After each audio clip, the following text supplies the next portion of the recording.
J'ai décidé de vous proposer une mini-série sur Enracine. Mini-série avec, dans un premier temps, 4 petites capsules. La première petite capsule, on va voir pourquoi Enracine, c'est la capsule du jour. Nous verrons ensuite les missions d'Enracine.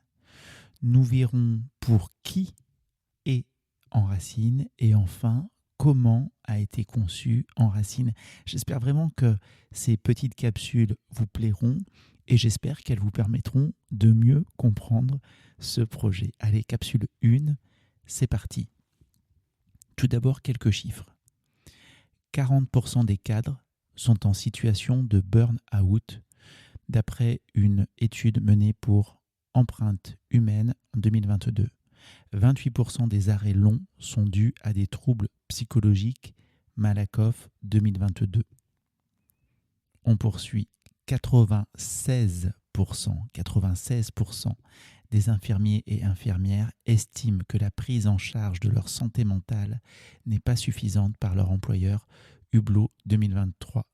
67% des médecins, des infirmiers, infirmières ressentent un épuisement professionnel, étude de 2021.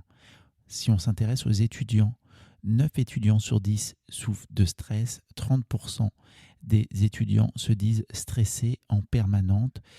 Étude menée pour M en 2020 par OpinionWay. J'ai la chance d'être préparateur mental depuis plus de 12 ans.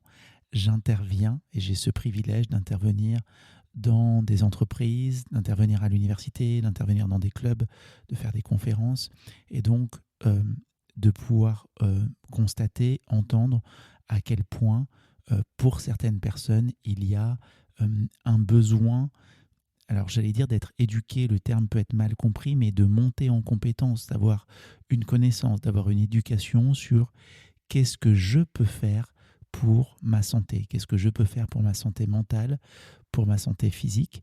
Aussi, parfois, il y a des conséquences aussi sur notre santé sociale, sur notre capacité à avoir des interactions saines et solides avec notre entourage professionnel ou personnel. Voilà pourquoi est-ce que Enracine existe. On se retrouve très bientôt pour une nouvelle capsule.